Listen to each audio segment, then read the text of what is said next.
Diamond P Sports presents And They Walked Away, Volume 4. Well, the hits just keep on coming. Hello, everyone. I'm Steve Evans, and welcome to the latest helmet-hammering, bone-jarring thrill ride featuring motorsport's most perilous moments. I mean, we've got all your favorites. Drag racing, stock cars, sprints, monster trucks, and for this fourth in Diamond P's Classic Series, something brand new. For the first time, we're going to show you 200-mile-an-hour unlimited hydroplanes and monster 50-foot offshore boats as they challenge the liquid racetrack. As always, we salute the vehicle constructors, the motorsports organizations, and the rescue crews who make it possible for these competitors to indeed walk away. Okay, tighten up that chin strap, cinch down those belts. Let's get started. Roll tape, Stan. Let's start our parade of motorsports greatest hits with NHRA Top Fuel action. In 1993, two of the true kings of the sport met in the final of the Cheap Auto Parts Winter Nationals in Pomona. Kenny Bernstein in the far lane faced five-time Winston Top Fuel champ Joe Amato.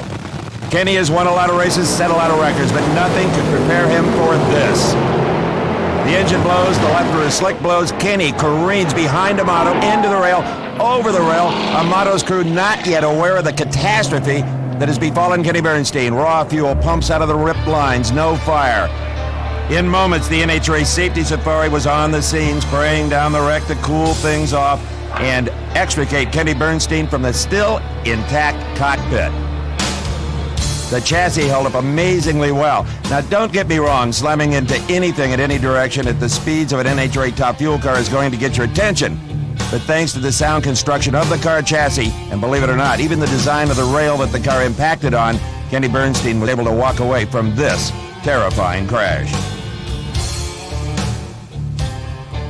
What's amazing here is how the engine breaks away from the chassis and tumbles down the track. It is engineered to do just that.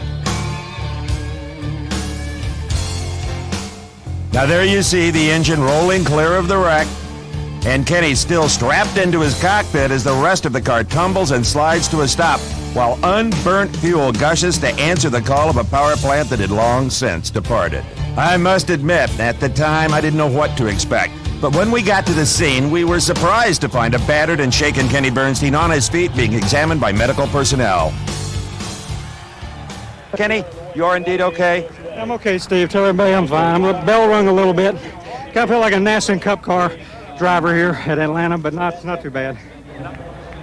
Kenny, what is a Nathan Cup car? I tell you, I was just glad to see that he could talk. And one thing for sure, the safety standards built into the racing machines have proven their worth once again. And it saved yet another competitor from disaster.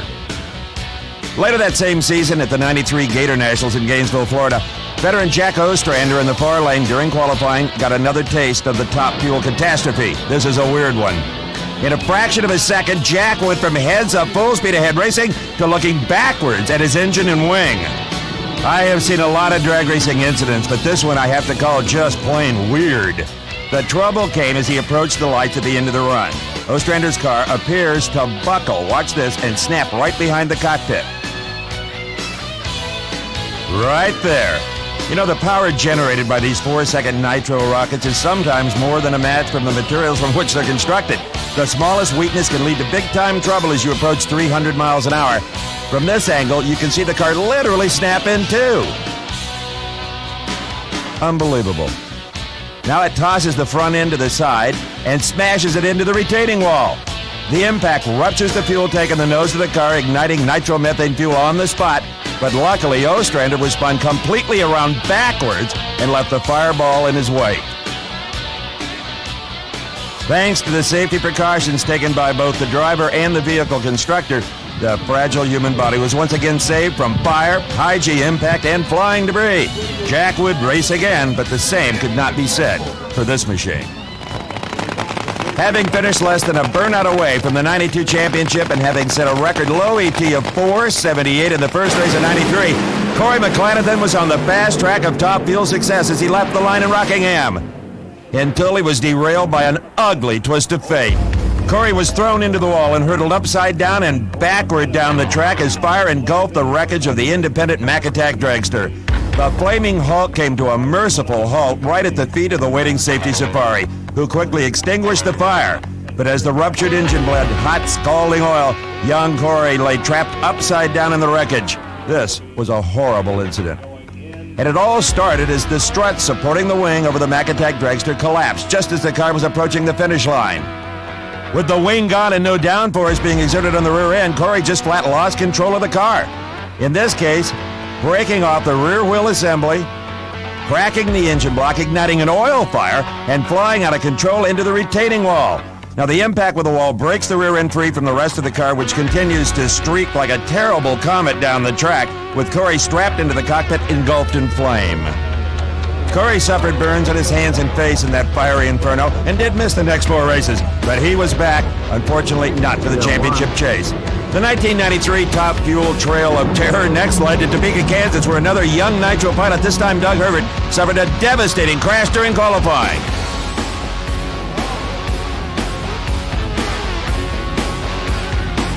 Herbert's nightmare began well into a high-speed run as the left rear tire explodes on the hot racetrack, sending his uncontrollable car into a hard left and slamming into the wall at nearly full speed. Even after the first impact with the wall, Herbert's car had enough momentum to boomerang back across the track, snap the rear of the frame up just behind the cockpit, and slam into the opposite wall. The airborne front end of the car landed on the outside of the wall, slammed the ground hard, and tumbled through a nearby scaffold. Now, that scaffold was unoccupied and may have served as kind of a catch net for Herbert. It could have been worse. The highest wall in all of drag racing, and still, Herbert hurdles it.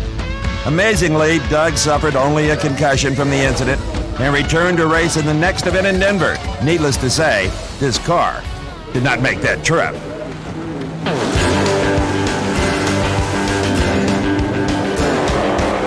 It's drag racing at its dirtiest. Mud bog racing, a wild and woolly open-wheel run which have brung grassroots motorsports competition. And believe me, it's an all-out gritty exercise conducted on an unpredictable surface that, well, it's mud.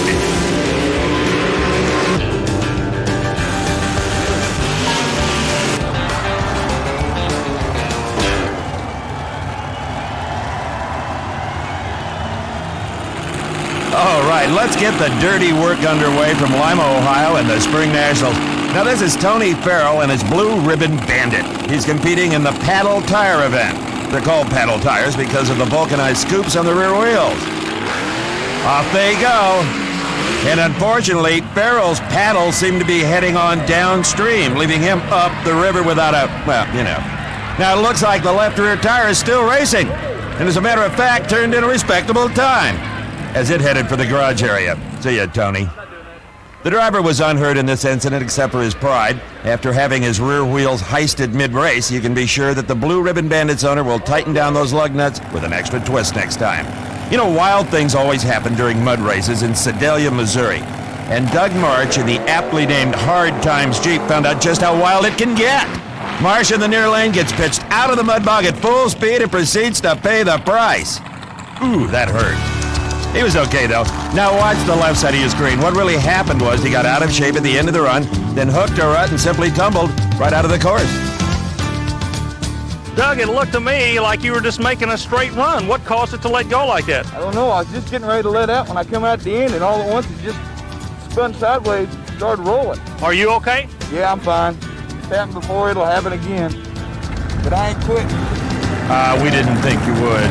A tough breed, these mud racers, and Jim McConville here is no exception. Now, Jim's a real hell-bent-for-leather kind of guy. But here in Sedalia, he and his Mr. Four-Wheeler Machine had problems as they faced off against Gary Fain and the Mud Tough Jeep. With superchargers on these motors, they make tremendous horsepower. The race only lasts a couple of seconds, but damn near anything can happen. Just like Marsh, McConville's trouble started as he exited the 180-foot mud pit.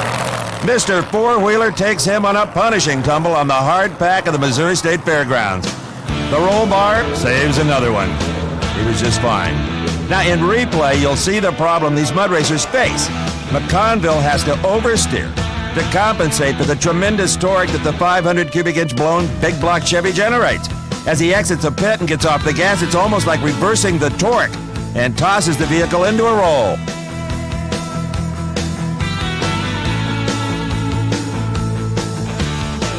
I think everyone knew that Jim McConville was indeed okay as he walked away from the wreckage of the Mr. Four-Wheeler wearing his lucky hat.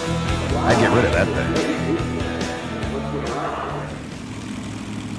At the 1994 Spring Nationals, Rodney Covington in the 4-lane was ready to go all out against the 4-time champ Tom Martin when all hell broke loose. The Mud Rat went from a $70,000 highly specialized race machine to a worthless pile of junk in seconds, leaving Covington dazed in the overturned cockpit. Woo. As we take another look, Covington on the right of your screen seems to be fighting to keep the Mudder in the ruts. As he exits the pit, right about there, he rolls up and over a berm that puts him into a hard right. As Rodney tries to steer out, he barrel rolls and ends up biting the dust. Big time. Covington was transported to the local hospital and was pronounced okay, at least physically. His Mud Rat buggy took the worst of the incident and saved Rodney from serious injury.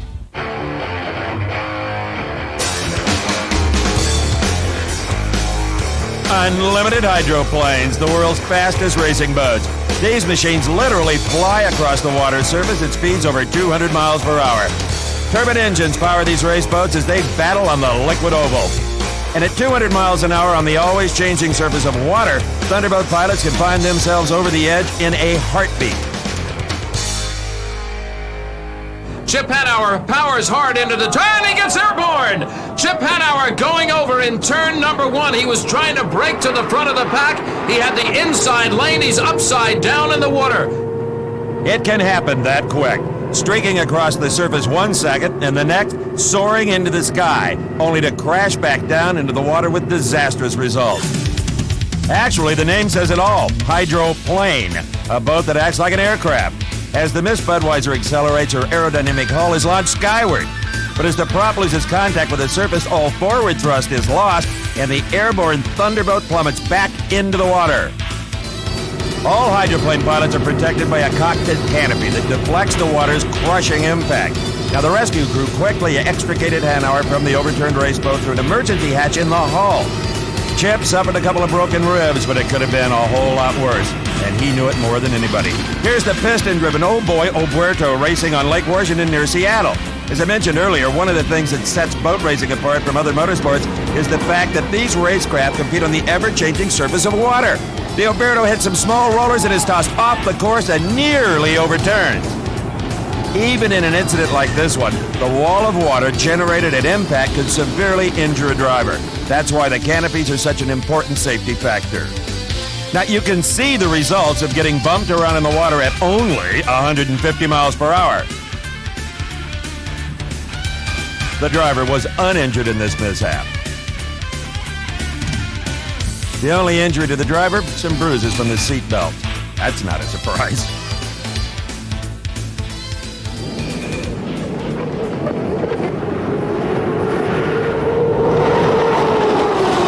The Detroit River has been the site of hydroplane racing since the late 20s, and today it's still one of the premier stops on the Thunderboat Tour. In the '89 Detroit race, Scott Pierce, piloting the Miss Pringles, was battling to keep the lead in Heat 1B when his high-tech race boat, watch this! Houston, we have liftoff. A terrifying 200-mile-an-hour blowover. The Pringles landed right on top of the cockpit and rolled over into an upright position. The cockpit again credited with saving Scotty Pierce's life. As you can see, the impact tore off the rear stabilizing wing and destroyed the engine housing. As he prepared to make the pin in turn 3, the bow lifts and the boat is immediately thrown into the air and over, crashing back down into the Detroit River on its back. Ugly.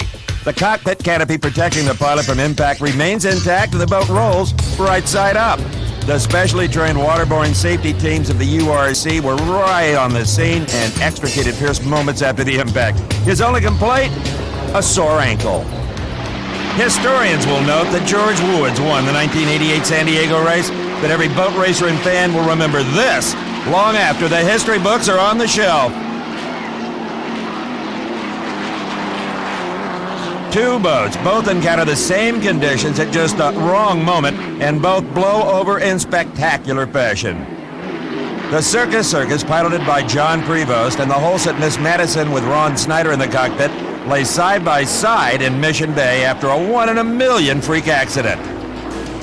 You know, the blowover is a frightful but not uncommon occurrence in the world of unlimited hydroplanes, but never before or since have two Thunderboats launched off the water surface and experienced simultaneous blowovers. In replay, we'll follow Prevost and the Circus Circus as little by little the bow lifts and the hydroplane takes off. The pilot is just a helpless rider in a 200-mile-an-hour uncontrolled flight. As the Circus Circus crashes to the surface on its stern, the wood and composite hull is broken in two by the force of the impact. In this head-on replay, we can see the Circus Circus on the left lifts off first. But less than a second later, the Madison is in trouble. Both boats fly a couple hundred feet in the air and then crash back into the bay. The Madison falls through the rooster tail of the passing Oberto boat and lands upside down in the water. Both pilots were treated for injuries and returned to racing after this truly unique incident in the history of motorsports.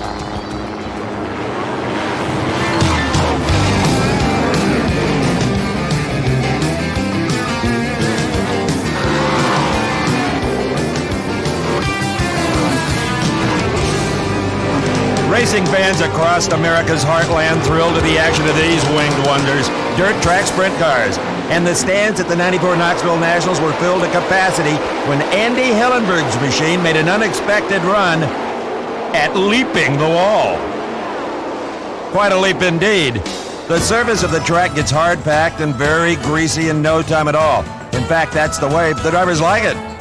But no one likes to slide out of the turn and take an up-close view of the sign painter's artwork a good 20 feet off the track, especially in a speeding open-wheeled racer.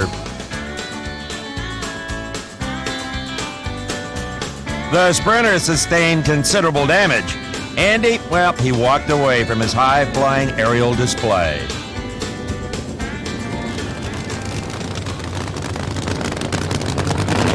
Now, let's get on with the action from NHRA's Funny Car Division. Forget about that green and white car. Nope, this isn't another fiery John Force burn it to the ground on every run extravaganza. In this episode of And They Walked Away, we're in search of the successor to John's title of unintentional funny car stunt driver. First off, Al Hoffman at the 93 Motorcraft Ford Nationals in Phoenix. In the blink of an eye, Hoffman's car goes from race winner to a rolling inferno with Al in the cockpit surrounded by flame. Unable to see, much less stop the car, Hoffman travels into the desert past the end of the track, his vehicle hopelessly engulfed in a raging fire. From the finish line, we see the engine let go just as he streaks across a head of force. A valve hangs, filling the cylinder with fuel. The piston can't compress the unburnt fuel and kicks a hole in the block. Hot oil gushes from the cracked engine and ignites on the white hot headers, all in a fraction of a second. And now is when seconds really count. Al must steer clear of the wall, stay out of the other competitor's lane, bring his burning race car to a stop, and exit the wreckage before he's overcome from the heat and smoke. Here you can see the exploded engine pieces and parts racing along ahead of the fiery Hulk as it slides, fully involved in the flame, to the end of the track. And not unlike the Phoenix, Al Hoffman rises from the ashes of his race machine. He suffered some superficial burns and a little smoke inhalation, but was otherwise unhurt. Hoffman's car? Well, that's another story altogether. The engine in the machine split right in half. This car hasn't had an engine explosion in a year and a half, so we put a brand new set of connecting rods in at that run, and I'm suspecting that we must have had one that was not up to snuff because it had no reason for doing that. The engine was fine after the last run. Tommy Anderson, like all crew chiefs, embarrassed by a moment like that. They feel they shouldn't happen. You know, next up on our tour of funny car pyromania from the 1993 Winter Nationals, Flash Gordon Mineo in the far lane. He hydraulics the engine in qualifying with the predictable result. Just 2 races later, Mineo pulls into the lights in Houston in his rebuilt car to face off against Brent Fanning. But in seconds, Mineo's attention turned from the funny car quarter-mile battle Yep, you got it. To fighting another blazing fire that engulfed his machine in seconds. Flash Gordon manages to bring the burning car to a stop and begins to make his escape. Holding his breath, he releases the 5-point harness system and then squeezes out of the tight confines of the funny car's protective roll cage through the roof hatch. That's why it's there. All the time surrounded by flame and noxious smoke from the burning carbon fiber body. Now, Mineo came out through the roof hatch, jumped clear of the burning wreck, and then started to raise the body himself to try to save what he could of the race car. But it was too late. I can't keep rods in it. Every time I step on it, it's over. Thank God for the safety factors built into this automobile. At least we're talking.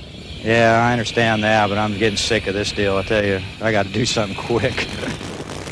First thing I'd do is lose the nickname, Gordon. It was not long before we once again saw Mineo in trouble, this time in Topeka, Kansas. He lit up the quarter mile in a 280-mile-an-hour firestorm.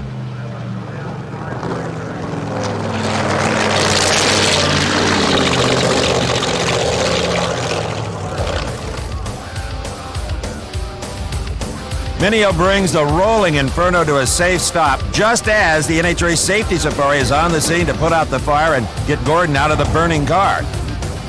In this replay, we can see the magnitude of the fire as the Safety Safari is literally waiting on the burning car to arrive. And even while totally involved with flame, Mineo does an incredible job of keeping his car in his lane.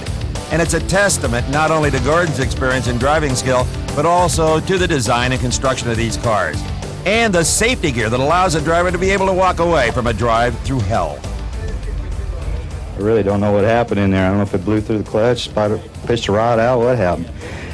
It wasn't on all that bad of a run, I didn't think. No, it was not. You're used to fighting these fires. Yeah, I guess I had to open up a little school, huh? Everybody else has.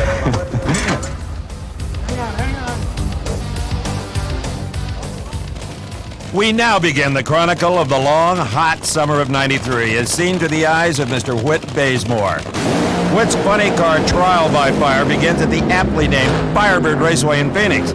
The fast orange machine grenades an engine and slowly winds its way to a stop while uncontrolled fire envelops the car. Again, the Safety Safari on the scene in seconds pierces the shroud of caustic smoke and moves in to assist Bazemore from the cockpit.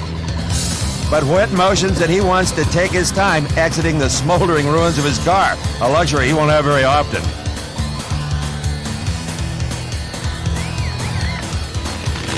Now, the next stop on Bazemore's cross-country fireworks show was The Rock, Rockingham, North Carolina, to Winston Invitational. And once again, the engine lets go, and Whit's fighting fire before mid-track. He was able to get the chutes out, however, and brought the car to a quick stop just past the finish line. Whit's next task, getting out from his flaming hot seat in the cockpit through a blinding wall of smoke and flame. It's not something any driver wants to have to get good at.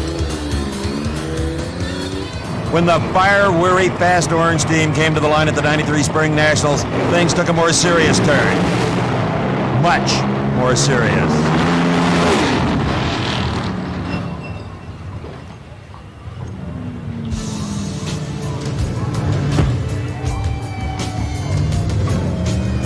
Bazemore's car exploded with such fury that after hitting both guardrails, it was reduced to basically a burned-out sled. And miraculously, Bazemore releases himself, stands up, and steps out of what was his funny car. In replay, as Whit accelerated down the track, his engine exploded with so much destructive power it lifted the entire car off the track, shredding both rear slicks and disintegrating the rear of the body. At this point, Bazemore was a helpless rider as the machine hurtled into the near side guardrail and was tossed onto its side. Still traveling maybe 100 miles an hour, the wreck impacted the other rail, snagging what was left of the body and turning right side up. But in an incident like this, the best possible scenario is to lose the fiberglass body, which burns far longer than the engine after an explosion. Looking at what was left, you wouldn't think I'd be talking to the guy who moments before drove this car through such destruction. When I was a kid, I wanted to be a funny car racer, and I'm a funny car racer now, but every once in a while you got to have second thoughts, and we'll be back, I'm sure. My head's a little sore right now. You can believe that Whit's whole body was feeling the result of this crash for a while. We give our "and they walked away" unintentional stunt driver award to Whit Bazemore for his funny car pyrotechnics. He clinched it with this boomer at the '93 finals in Pomona.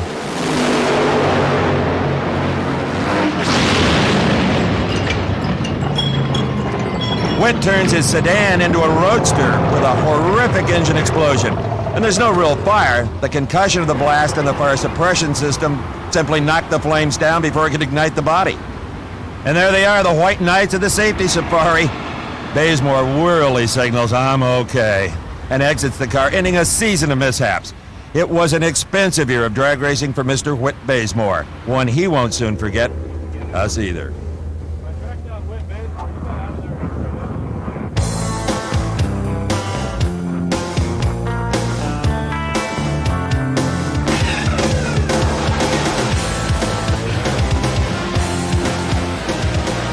The world of offshore powerboats, one of the most unique forms of motorsports. Crews of up to 4 individuals ride herd on over 4,000 horses, generated by as many as 4 power plants, screaming through the seas at top speeds topping 140 miles per hour. Our look at professional offshore powerboat racing focuses on the waters of the Florida Keys, specifically Marathon, Florida. It's here where the Gulf of Mexico meets the Atlantic that many classic racing battles have taken place. And this is also one of the most treacherous areas when it comes to water conditions. Unlike most forms of motorsports where the driver has a consistent track on which to compete, offshore racers must contend with the constantly changing surface of the sea. Here, driver Chris Lavin and his throttleman Don Roberts are in the biggest water on the course when they strike an itinerant wave and are launched skyward in their supercharged Jesse James. The driver and the throttleman must react in tandem to each wave individually in order to get optimum performance from their machine and keep it under control. In this case, too much power coming off a wave put them at the wrong angle for re-entry into the water. Air gets under the boat and she rolls. Cockpit canopies saved both men's lives.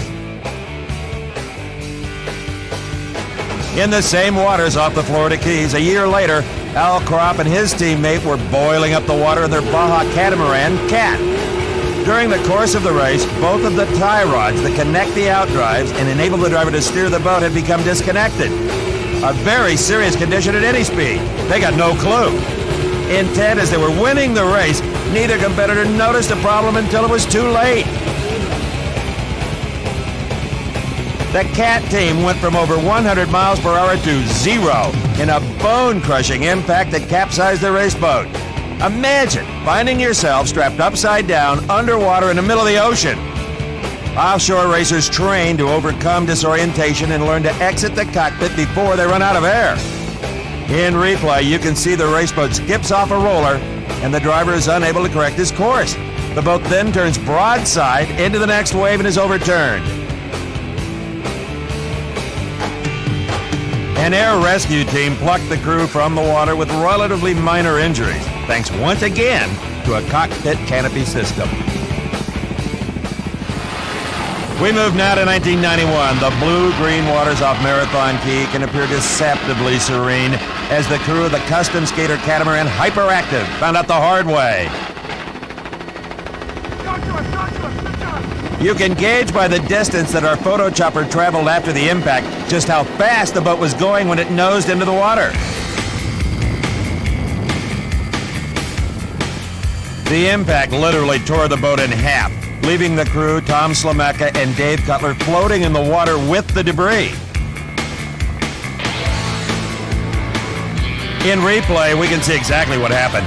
After the race boat launched into the air, her stern catches the next wave, which forces the bow down hard into a third wave.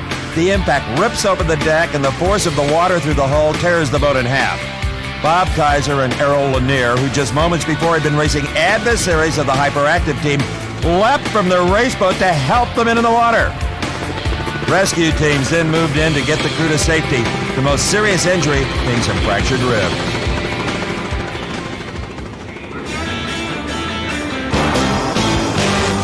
Okay, it's time for the heavy metal of motorsports. The 10-foot tall, 10,000-pound behemoths called monster trucks.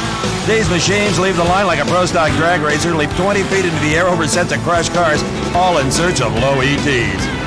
These racers thrill fans from coast to coast with their unique brand of motorsports excitement. And never was the old adage truer: the bigger they are, the harder they fall. Let's start the Monster Mash with action at the 93 Thunder Drags from Canfield, Ohio. Here's the Executioner, a 5-ton Chevy driven by Mark Hall. Now, the dirt here at the Canfield Fairgrounds also doubles as a tractor pulling course and is elevated just enough to give Hall and his Executioner an unexpected detour during qualifying. Kaboom! That's 10,000 pounds of race truck tumbling like a child's toy. The truck's body takes the rollover pretty hard, but the roll cage protecting the driver is intact. From this head-on replay, we see that just as the high hauler clears the crushed cars, the right rear tire slips down the embankment. Hall tries to save the big truck by cutting the wheel and increasing the power, but it's just not enough to keep it from going over. Mark Hall walked away from this qualifying incident, and after dusting off and putting his truck back on its wheels, went on to make the first round of competition. Amazing. From the heartland, we move way down south to Naples, Florida, and the world-famous Mile of Mud at the Florida Sports Park. The first round matchup featured Wayne Smozanik of Jupiter, Florida against the dreaded Bigfoot of Gene Patterson. Smozanik went all out to put on a good show for his home state fans. Unfortunately, this wasn't exactly what he had in mind. The Tropical Thunder does a nose stand, then crashes back down to earth, bringing the fence with it. Wayne was uninjured, protected by his machine's roll cage and safety harness, but his monster truck done for the day after this fence-clearing cartwheel. Let's look again. We see the big truck gets out of shape coming off the second set of cars and careens into the retention wall, shearing off the right front wheel. Then the Tropical Thunder topples over onto its front end, stands up and salutes the flag, then begins the slow descent back down through the fence. When the going gets weird, the weird turn pro. To wrap up this look at Monster Truck Mayhem, we have Don Banlieue qualifying in sloppy conditions at the Indy State Fairgrounds. The Magnum Force gets some big air and loses his left front wheel on impact. The big truck slides safely to a stop, and the 6-foot tire turns in a pretty respectable number. Banlieue was uninjured in the mishap, but had some concern about where his wheel went. Well, it was waiting for him in the parking lot after the event. Next up, stock cars dive side by side into the turns with the pack drafting in behind like a 200-mile-an-hour freight train.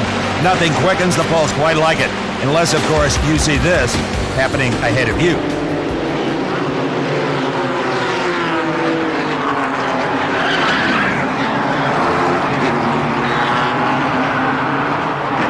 Resembling a train wreck, 13 cars go sprawling across the Charlotte Motor Speedway after the mishap in Turn 1. When the smoke cleared, most of the Busch Grand National drivers had walked clear of the wreckage. The main concern was Chad Little in the number 23, who hit the wall hard. Little suffered a fractured leg and shoulder in an accident that could have caused much worse injury. Now look to the left of your screen in this replay. As the 3 cars try to squeeze around the turn, the 33 car of Bobby Labonte and Chad Little in the 23 get forced outside, impacting the wall at full speed. Little at a nearly head-on angle. Both cars then spin back into the pack, causing wholesale destruction. Other drivers involved included Dale Jarrett, Derek Cove, Tracy Leslie, Morgan Shepherd, and Sterling Marlin. This is the kind of an accident drivers describe as, well, that's just stock car racing. This aerial view gives us an idea just how widespread the destruction was. Right at the exit from pit row, 13 cars spin out of control, bouncing off the wall and each other.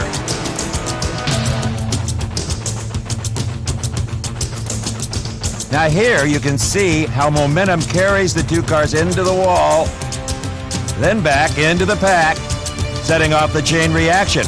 Watch the orange 72 of Tracy Leslie as he spins it into the inside retaining wall and right out into the path of Randy LaJoie's blue number 20. Of the 13 cars involved, 5 were able to return to the race. You know, NASCAR dictates that their cars be built so that the drivers can walk away. Now you're on board with Mark Martin as he's battling a cut tire and motioning the faster traffic to pass. Going into the big high bank turn, Martin gets nudged in the rear and is set into the wall. The Winston Cup competitors are caught with nowhere to go as Martin collects number 32 Dick Trickle and sets off a chain reaction. Here's the Bobby Helen view as he avoided the incident. Kyle Petty, Darrell Waltrip, and Rick Mast were just some of the big names that got into the melee along with Martin and Trickle.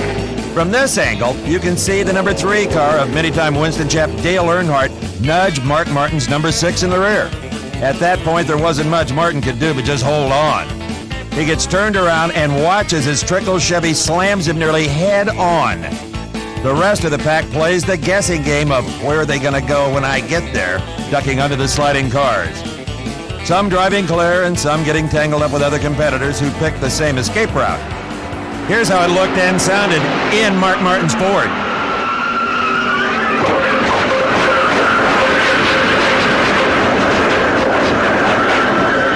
Sounds like a pinball machine. Martin's car actually drove away from this one, further testifying to the safety in this sport. From Charlotte, we move to the 93 Daytona 500. On the backstretch on lap 169, 2 cars tangle and tap a third, sending it on a high-speed tumble in the infield of Daytona International Speedway. It's Rusty Wallace getting the worst of it as Derek Hope and Michael Waltrip slide to a stop in the grass. Here you can see just how quick Hope and Waltrip get together and send the unsuspecting Wallace into a terrifying high-speed tumble off the racecourse. It is also amazing to note, aside from the sheet metal, how intact Rusty's Pontiac stays, despite slamming repeatedly to the ground in this frightening high-speed end-over-end incident. As we take another look, we can see clearly that Michael Waltrip's yellow number 30 loses rear traction, forcing him into Cope's number 66. The 2 cars fall out of the draft and tag Wallace's machine, unleashing the uncontrolled fury of a Winston Cup car when it's upset at top speed.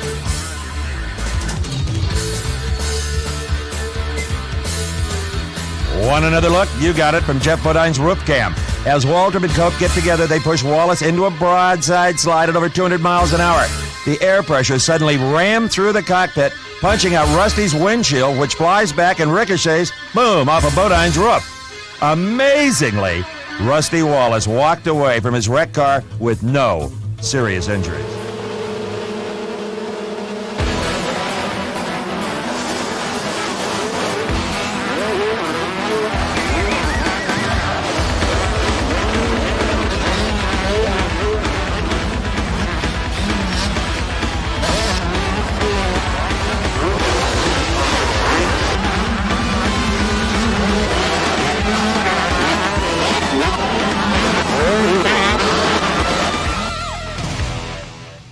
The world of AMA Supercross. Young gladiators in brightly colored armor beating themselves silly on dirt tracks for the fun and enjoyment of others. But seriously, these are some of the best conditioned athletes in all of motorsports. Lightning quick reflexes and iron-willed endurance are a must for a motocross racer. But before any of that will do you any good, you've got to get past the start.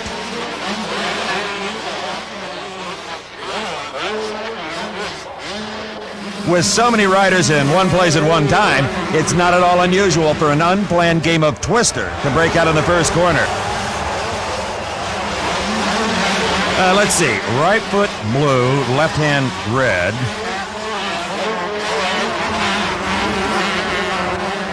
The main object is to stay on course and on your bike, avoiding hay bales whenever possible.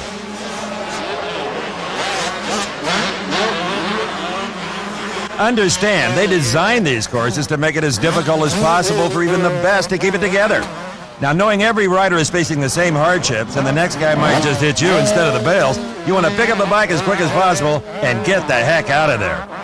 But all kidding aside, the sport of motocross is as demanding and dangerous as any form of motorsport.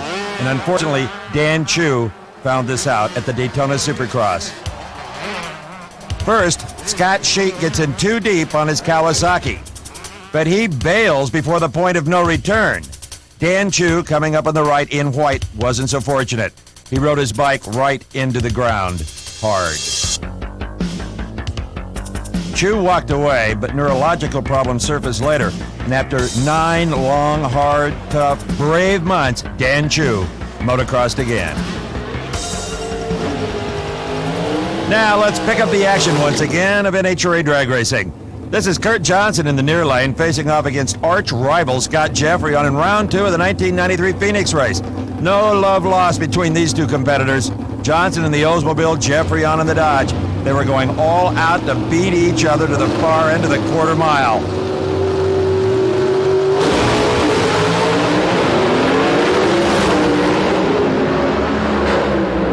Jeffrey on red lighted, but seconds later, who won didn't really matter.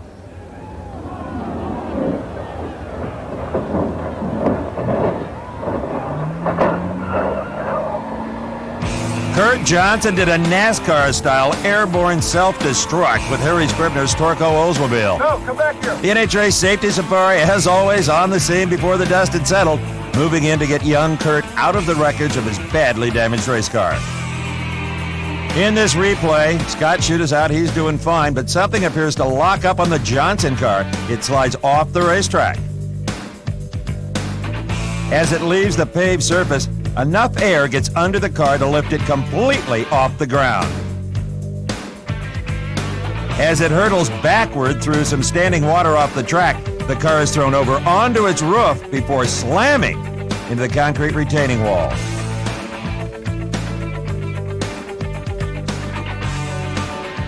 The battered Pro Stocker, mangled and broken after the rough trip off the pad at Firebird Raceway, manages to land right side up. Credit the car builder and NHRA safety standards for the fact that Kurt Johnson, who went on to become Rookie of the Year, was unhurt after this nasty incident.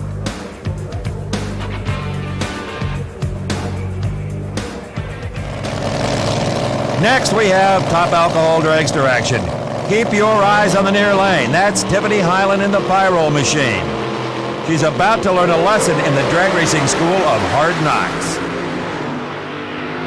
Hyland first loses traction, then control of her car, crossing the center line and ending up against the far wall. She breaks the engine loose and bends the front end of the car backwards.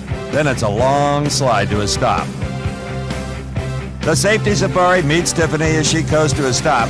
She doesn't waste any time getting out of the car either. You know, that first wreck of a career can be a little frightening, but she was okay.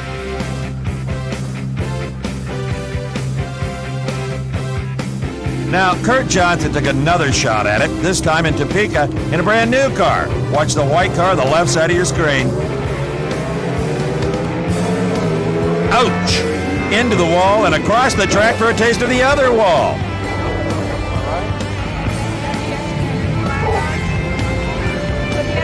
He bent the Olds up pretty good, but according to Kurt, it weren't nothing compared to the last time. We did better than we did at Phoenix, that's for damn sure.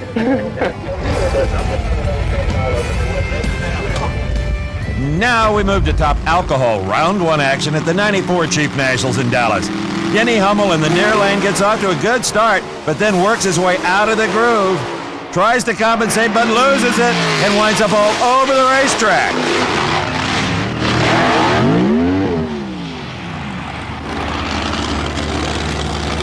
Hummel walked away from this one with no problems, except for some noogies his crewman gave him for twisting up the race car. We wrap up our look at recent NHRA sportsmen and pro stock action with this unusual incident in qualifying at the 94 Winston Finals in Pomona. Big Ed Heck in the near lane takes his Trans Am for a wild ride.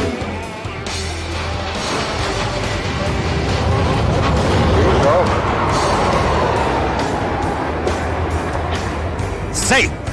Other than his pride, Ed Heck was okay after his aerial backflip and long slide down the track. You know, once a competitor gets out of the racing groove and into the slick area along either side, all moves to correct the situation are amplified.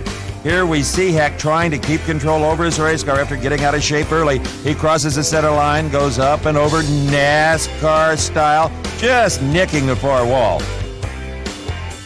Ed passes the finish line on the roof of his Pontiac, grinding it down in a slow slide, with an excellent view of the track surface in the far lane at Pomona.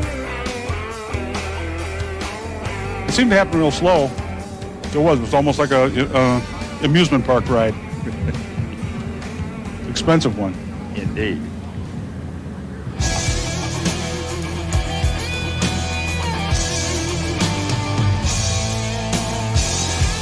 Road racing, the art of motorcycle riding. International competitors mount the best in two-wheel technology and push it to the limits in search of the ultimate prize in motorsport, victory. A rider in trouble wants to get clear of his bike and slide to safety. The key word here is slide. A high-speed tumble is going to bang up a rider, and in this case his bike too, making it difficult to return to the race.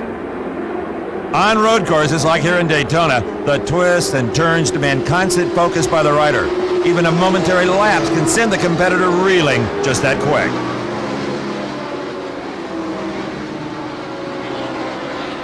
And as we've said before in motorcycle road racing, rule number 1, never touch.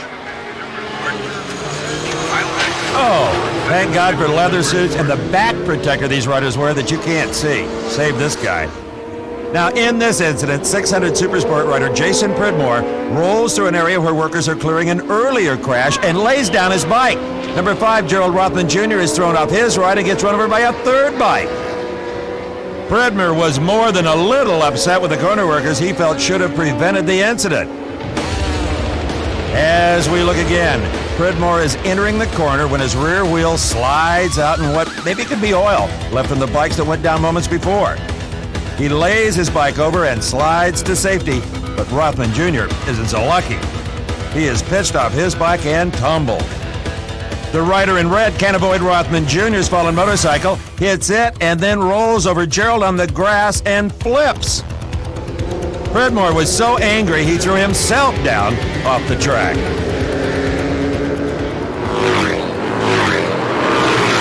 That's the sound of American Iron doing battle on the road racing circuit. The Harley-Davidson Twin Sports had loud and growl around the course in a style all their own.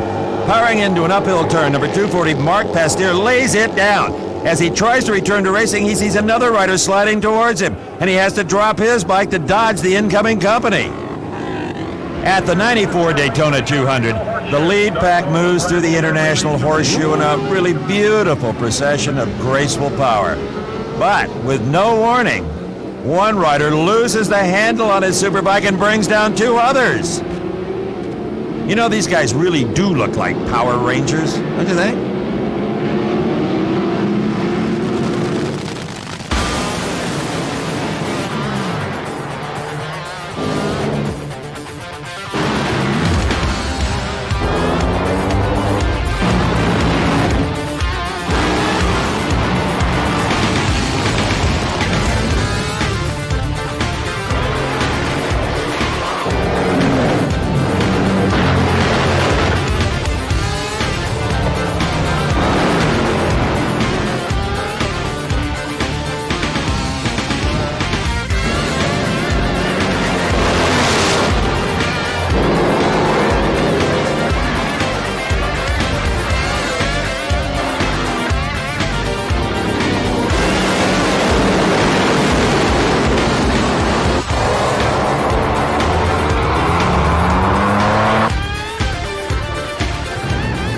Big Daddy Don Garlitz, wherever you are, thanks again for putting the driver in the front. We continue our NHRA Top Fuel Follies with the final round from the 94 Winter Nationals. Shelly Anderson in the far lane was facing Rance McDaniel for the title. Rance smokes the tires, Shelly streaks to victory, but something bad happened en route. She broke an input shaft. Piece of shrapnel took off that right rear tire, and Shelly did one heck of a job of keeping that car off the wall. And her remark when she got out of the car was, "Hey, I won, didn't I? That's all that matters." Shelly Anderson, her second national event title in a very promising career.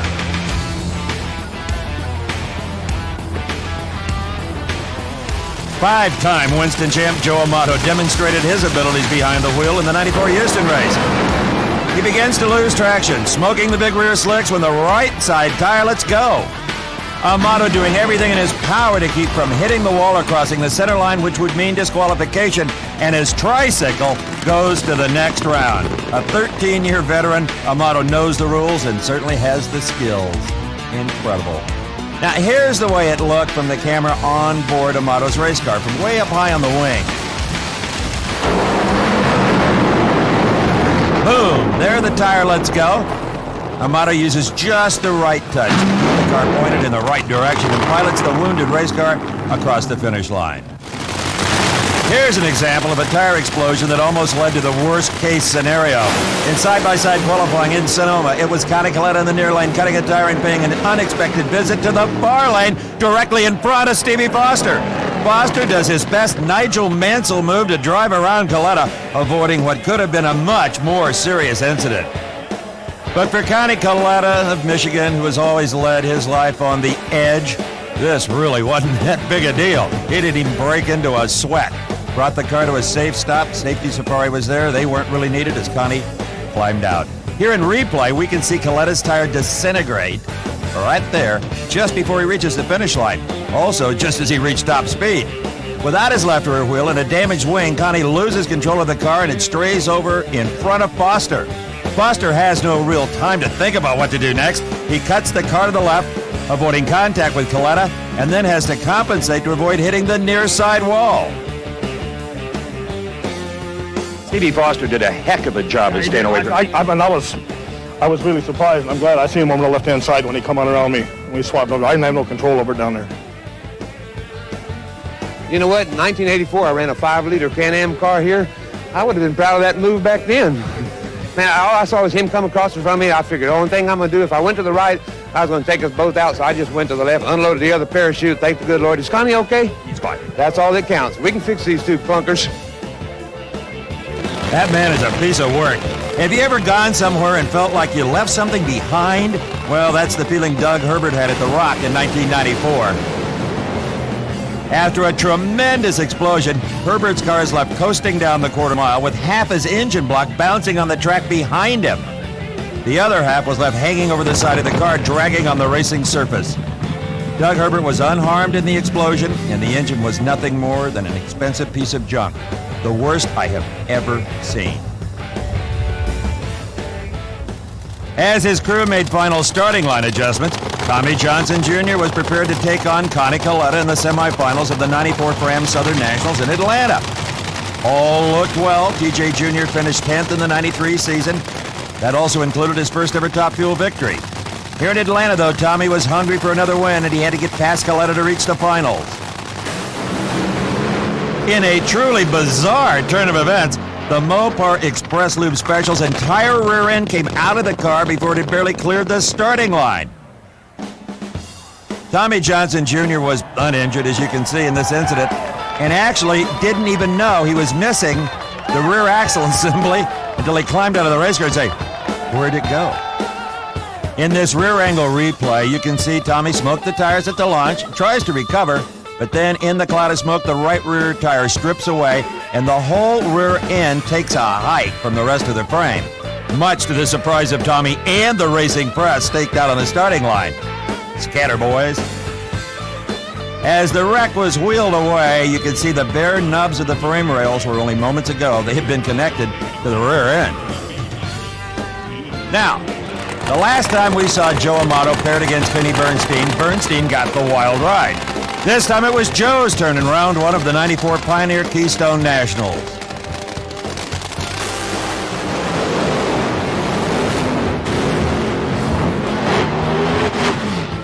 Amato fights a blown tire that almost puts him into the wall, then has to keep the car from crossing into the near lane and colliding with Bernstein. Joe manages to keep just enough of a grip on his tricycle race car to prevent a real catastrophe. Now, he expertly avoided the wall and Bernstein, but could not help clipping the timing device at the end of the track, disqualifying him from competition. He hated that worse than the actual incident. Here's a real-time replay of how things look from Amato's onboard camera. There goes the engine. That causes the tire to explode right there. Hang on, Jose. It was going along great, and all of a sudden it just took a hard left one to the wall, and I didn't know what happened back there, and I know Bernstein was nowhere to be found, so I pedaled it and And then all of a sudden it was on 3 wheels and I was just skating all around. And I still didn't see him, so I was just trying to keep it between the center line and get it over the finish line. I mean, that was my goal. I wasn't worried about crashing. I wanted to win. Winning and walking away. That's what it's all about. Remember Jack Ostrander's frame-breaking Top Fuel jackknife we saw earlier in this episode? Well, at the Chief Nationals in '94, our old pal Jack was in for another white knuckler.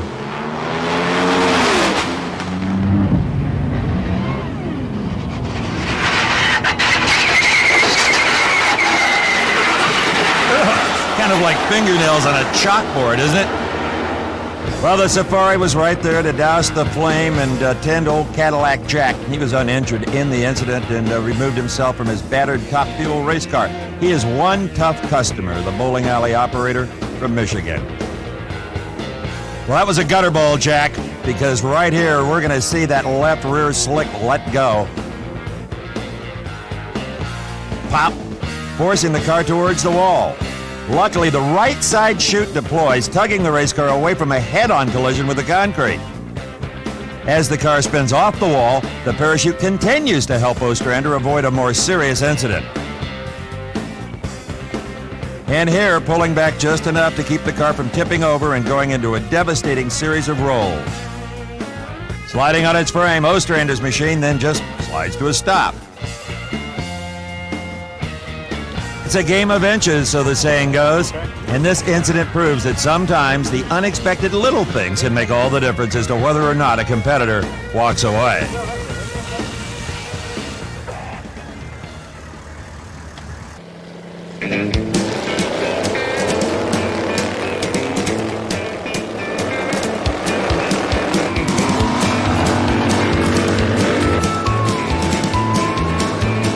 Swamp buggy racing.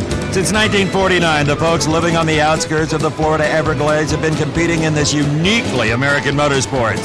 At the world-famous Mile of Mud in Naples, Florida, the swamp buggy racers go head-to-head for the title of King of the Swamp and to take the traditional dip into the sippy hole with the beautiful Swamp Queen. We pick up the action at the 1993 Dr. Pepper Classic as Al Doria in his showdown machine leads the pack into the first turn.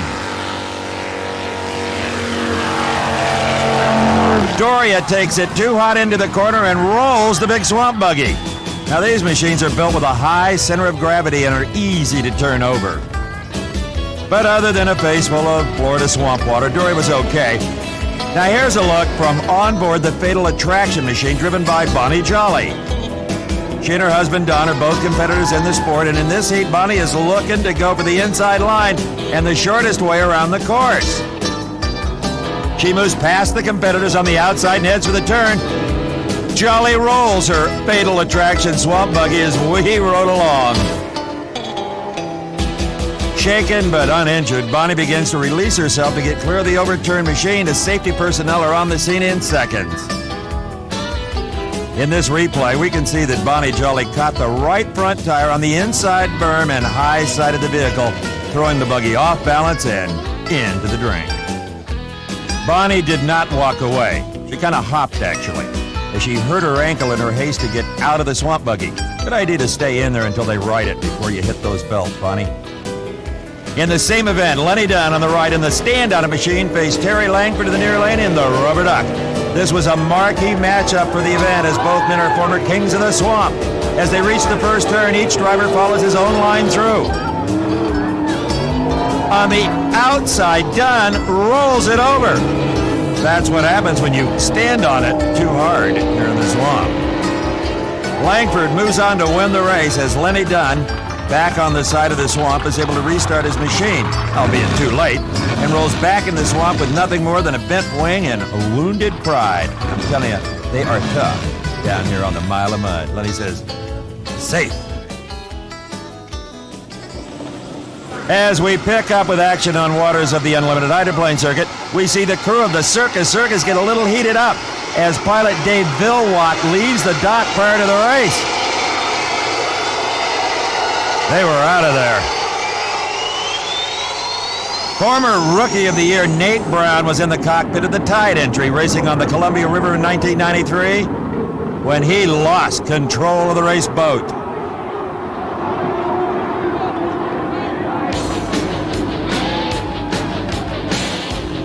The boat landed upside down, submerging the cockpit where Brown was strapped into his seat and breathing off an air tank.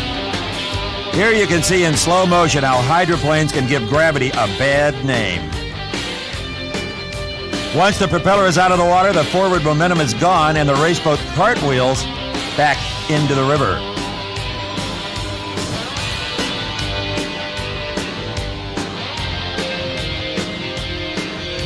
After the rescue team removed Nate Brown from his cocoon, he was unharmed and returned in the tide at the very next race. This is action from the final heat of the 93 Seattle race with Mark Tate of the Winston Eagle battling Chip Hanauer in the Miss Budweiser. Tate took the lead here in lap 2 and was looking for the win when the race boat took off.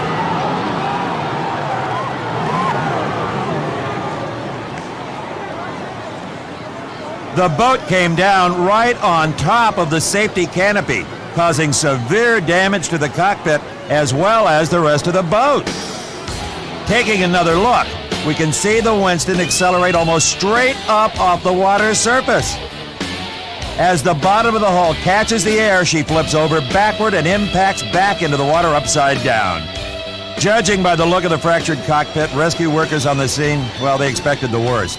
Tate was knocked unconscious from the crash, but amazingly, he walked away with only bruises, a broken finger, and he lost a filling.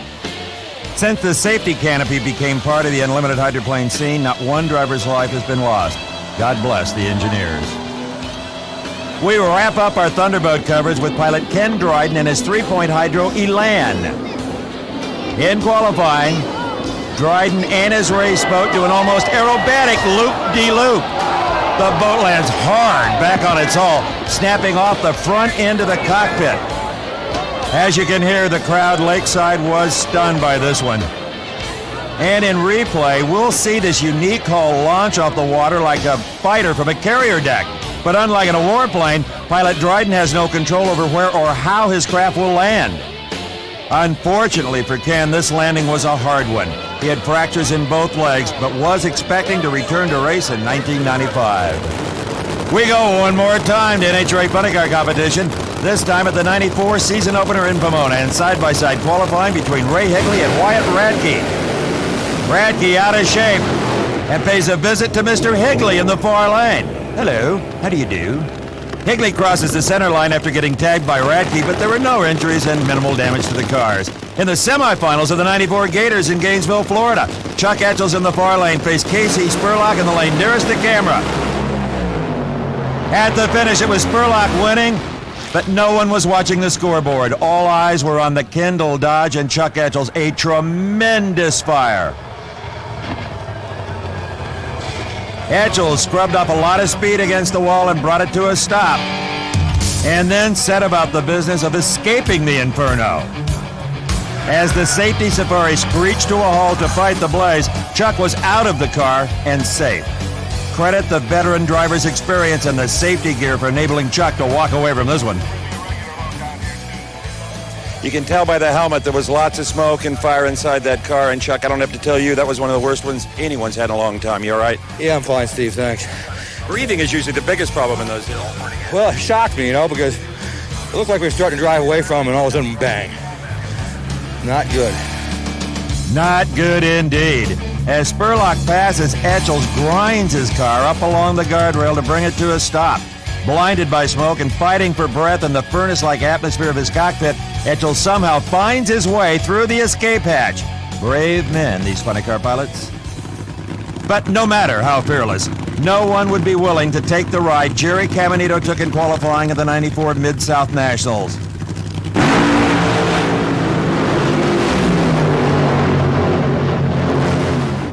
Caminito hit the railing at nearly 280 miles an hour, cartwheeling to the ground so hard the wreckage cut our camera cable.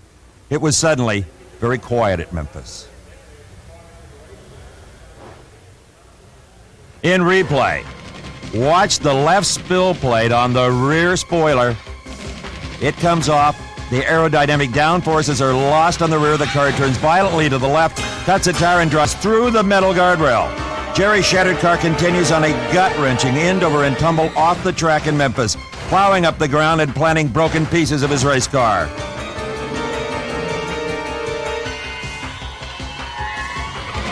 Caminito stayed strapped into his seat inside the roll cage, but at the very end, exited the bottom of the race car. At 279 miles per hour, that's the fastest anyone has ever hit a stationary object and lived to tell the tale. The hole in the guardrail says it all. Miraculously, Jerry Caminito did survive his high-speed impact. He suffered 2 broken legs, however, and was medevac from the track by helicopter. Jerry and his wife, Marion, hope to race again. Later that year at the Keystone Nationals, hard-charging Al Hoffman faced Whit Bazemore in the first round of eliminations.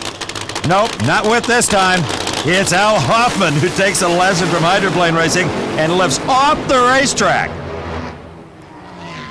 Whoa! From this ISO camera replay, Al looks like he's just floating on a cushion of air down the race course, which is exactly what he was doing. Only the landing wasn't exactly what you'd call cushy. Hoffman was uninjured. 1994 will be the year that 24-year-old Del Worsham would just as soon forget. Like Whit Bazemore the year before, the former NHRA Rookie of the Year spent the summer of '94 walking away. He got things started at the season opener in Pomona, exploding a tire and shattering his Oldsmobile body. He was okay. Now the hissing sound you hear in the background of that steam-looking stuff coming out of the fender wells, that is the onboard fire system still doing its job. He wasn't sure if he was on fire or not, and he wasn't taking any chances. Now, just 3 weeks later, while qualifying for the Gators, Del lit it up big time.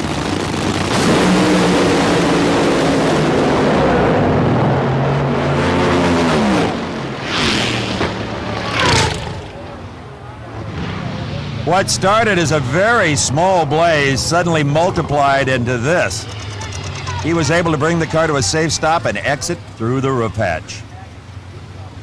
Notice the long snorkel on his helmet. That's something Del built himself. It connects to an emergency air supply so he can breathe in one of these deals. He'd need it again before the summer was through. In Englishtown, Worsham had a new body on his car as he came to the line in side-by-side qualifying with Casey Spurlock. Brand new car, same old problems.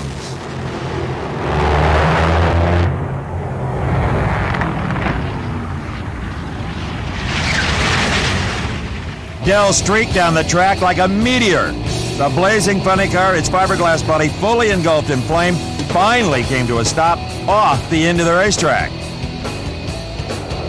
The safety safari began pouring water on the fire to knock down the flames and get Worsham out of the cockpit. He needed that emergency air supply in this one.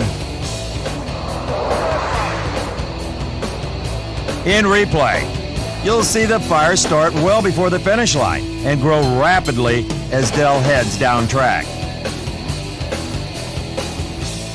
His parachutes are rendered useless as they're burned away in seconds by the intense oil fire.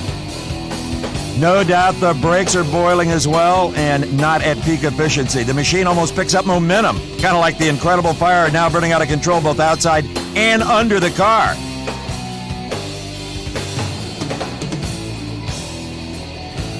From this far end angle, Del Worsham's funny car looks like something from a horror movie as it moves down the racetrack, burning and sizzling, spewing noxious clouds of impenetrable smoke. All the while, Del is inside the inferno, struggling to survive in the driver's seat of this real-life hell on wheels.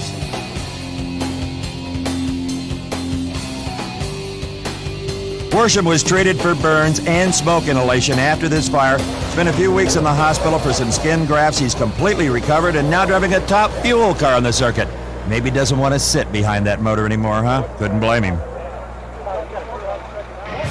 None of the competitors you have seen in this production would be able to beat the odds time and time again were it not for the unsung heroes of motorsports, the safety and rescue teams. These brave men and women are on hand whenever professional motor racing drivers slip into their fire suits, strap on their helmets, and face the dangers that they must overcome in search of the checkered flag. Be it on the super speedway, the liquid oval, in the dirt, or on the quarter mile, if it weren't for the safety crews, there would be no speed records, no record ETs, no victorious drivers in the winner's circle, because without safety, there would be no motorsports at all. I'm Steve Evans. So long. Until next time.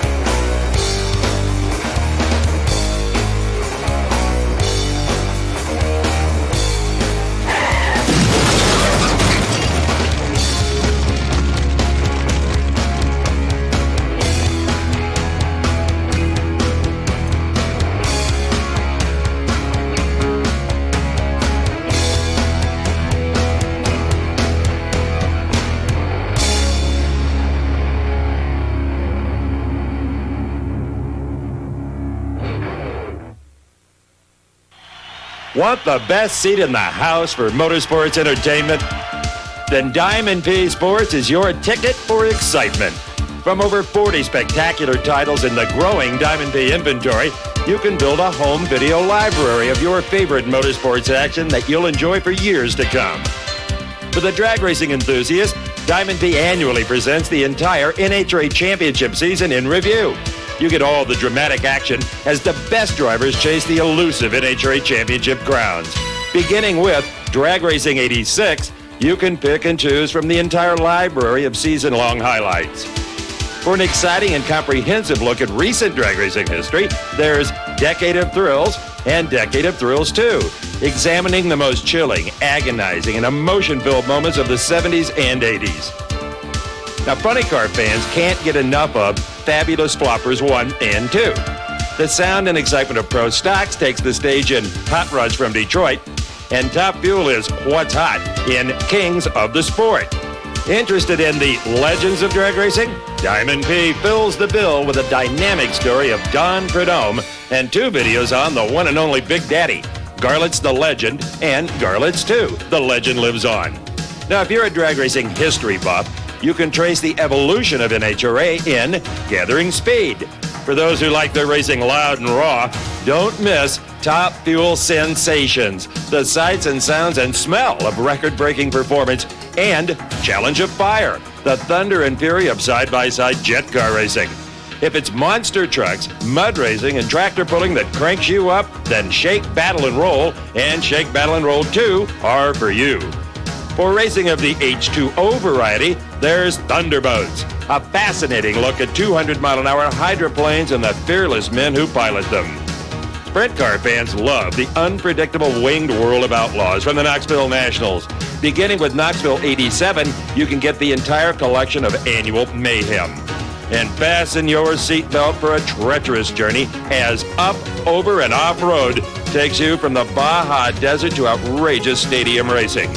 For two-wheel fans, the amazing aerial dogfighting called Supercross fuels the intensity for the flight to the finish. If you're a truck enthusiast, hey, you can't beat the 3-volume set entitled Truckin' Trilogy. It's all the best trucks, competition, and locales from the Truckin' USA TV series. Want to go drag racing? Well, 2-time Funny Car champion and drag racing instructor Frank Hawley takes you from street to strip in this informative video that explains procedures and concepts it sometimes takes years for even veteran racers to get a handle on. Diamond P Sports brings you the story of Bernie Little, the owner of Miss Budweiser, the most recognized name in racing. Mr. Unlimited recalls a career that spans 3 decades in unlimited hydroplane racing. Share the ups, downs, elation, and sorrows. Once a used car salesman, now a multi-millionaire and the owner of the most famous racing boat ever to turn a prop. If you're ready for more mud and monster trucks, you'll want the 3rd installment of Shake, Battle, and Roll. It's more of the mud racing mishaps and monster truck tribulations that Diamond P Sports fans demand. Shake, Battle, and Roll 3 is sure to satisfy the mud-thirsty monster lover in you. Out of the Everglades and the Diamond P archives, perhaps the most unusual motorsport ever, swamp buggy racing. Swamp Fever spans a decade of the most outrageous amphibious vehicles ever to cross the Sippy Hole. Swamp Fever, watch out, it's catching. And finally, to complete your library, you must include the best-selling series of And They Walked Away, volumes 1, 2, and 3. Here are the most breathtaking moments from the Diamond P archives, racing's most spectacular spins, flips, wrecks, and fires, and in each perilous incident, the driver beats the odds. To order any of these terrific videos or to receive a full-color catalog detailing all of the titles available, just call 1-800-421-0725 or write to the address on your screen. Diamond P Sports. We make motorsports come alive.